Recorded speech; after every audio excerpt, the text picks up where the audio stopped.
नमस्कार. सकाळचे 8:30 वाजलेले आहेत. प्रत्येक जण टीव्ही समोर बसलेले आहात, अर्थात शेजारच्यांच्या. प्रत्येकाच्या हातात चहाचा कप आहे, अर्थात तोही शेजारच्यांचाच. आज आम्ही प्रतिभा आणि प्रतिष्ठान, माफ करा, प्रतिभा आणि प्रतिमा या कार्यक्रमात आपली भेट आजचे आघाडीचे ऍक्सिडेंट करणारे, माफ करा, काय झालंय, सध्या टीव्ही सेंटरला बातम्या देणारा आणि निवेदन करणारा माणूस एकच असल्यामुळे घोळ होतोय. आघाडीचे कलावंत पंडित देसूर कुमार यांच्याशी आपली मुलाखत करून देणार आहे. पंडित देसूर कुमार. बेसूर कुमार. हा, हो बेसूर कुमार. काय ओढताय काय पण? बसा. झालं तुमचं? बसा बसा. हे मी जरा नट्टापट्टा करून घेतला. बसा. कुठे बसायचं? इकडे बसा. कुठचा कॅमेरा घेऊ? सध्या हाच घ्या. नमस्कार. छान आहे. कोण कॅमेरामन? हो. नमस्कार. हा. पंडित देसूर कुमार, बोला ना. सर्वात प्रथम मी तुम्हाला शेवटचा प्रश्न विचारतो. विचारा. आपला या सृष्टीमध्ये प्रवेश कसा काय झाला? तंबूतून. तंबूतून? हो. म्हणजे तुम्ही सुरुवातीला सरकशीमध्ये होतात? नाही हो, मग माझं नीट ऐकून घ्या. त्याचं काय आलं की I would like to tell you about 1932.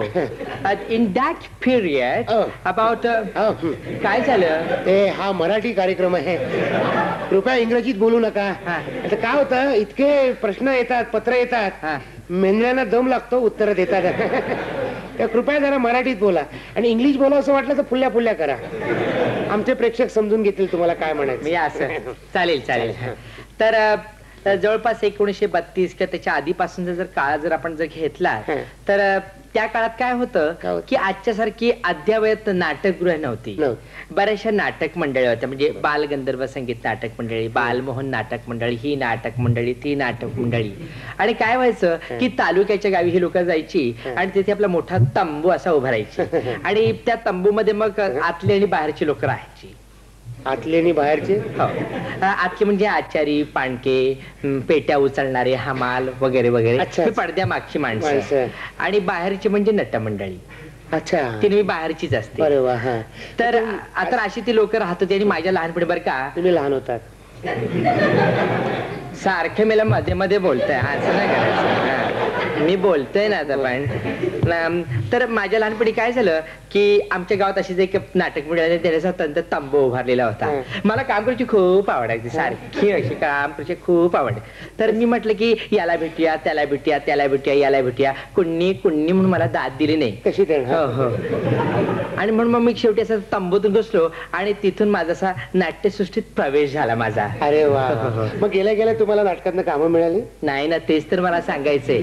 कुठच्याही क्षेत्रात जरी आपण गेलो तर तळागाळापासून सुरुवात करावी लागते.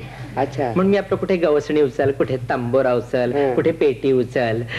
एक गंमत सांगतो तुम्हाला मी. गंमत लांबून सांगा ना, काय सांगा.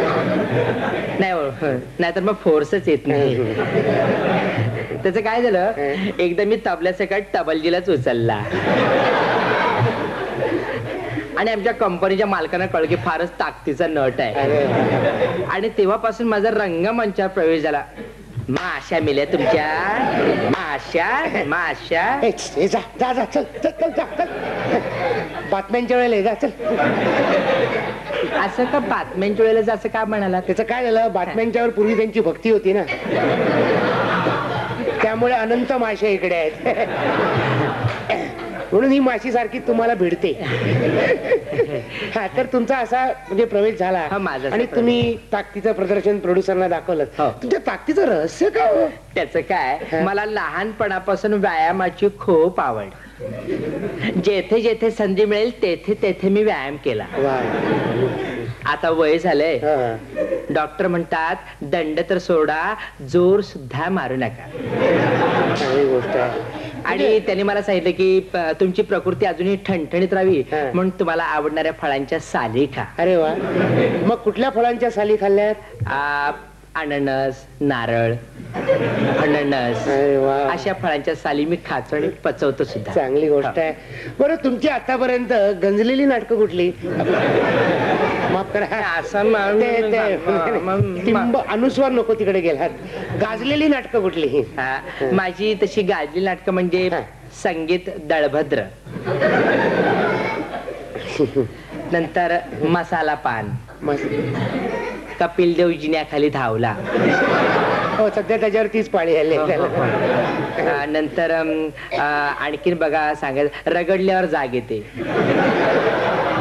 ही सगळी ऐतिहासिक नाटकं होती. ही सगळी ऐतिहासिक नाटकं, चांगली नाटकं होती. बरं तुम्ही तुमची संस्था काढली त्याला काय कारण झालं? त्याला कारण जर सांगायचं झालं तर एक नाटक झालं. कुठलं बरं ते? त्या नाटकाचं नाव होतं पती गेले ग खाटे खाली. कारण काय झालं?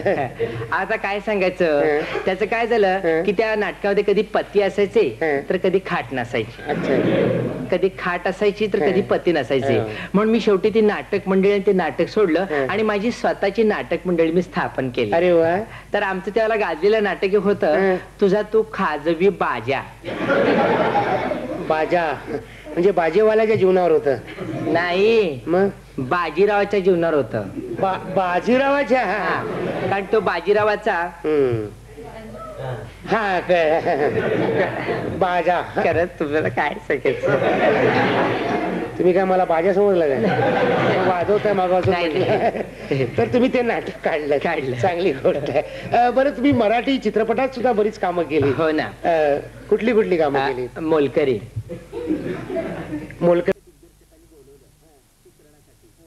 भाषेत आपण म्हणतात. तर मला चित्रणासाठी बोलवलं. मला त्याला माझी भूमिका समजावून दिली, तेव्हा समजावून द्यायचे दिग्दर्शक. आणि मग आमचं त्या चित्रपटाचं संबंध चित्रण झालं.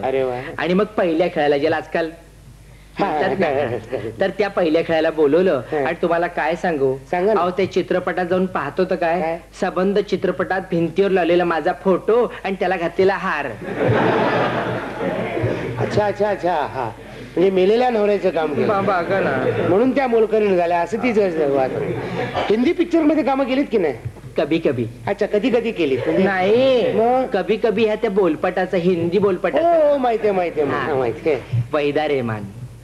वैदा रेहमानचं काय केलं काम? नाही, आम्ही त्यांच्या यजमानांची भूमिका केली. अरे वा. म्हणजे त्यात बघा प्रसंग असा होता की त्या मला सोडायला विमानतळावर येतात. विमानतळावर मी विमानात बसतो आणि विमान वर उडतं आणि परदेशात मग ते विमान उतरतं आणि तिथलं चित्रण करायचं होतं. तर दिग्दर्शक मला म्हणाले की तिकडे आपल्याला उतरायचा आणि राहायचा आणि चित्रण करायचा परवाना मिळाला की आपण चित्रण करू.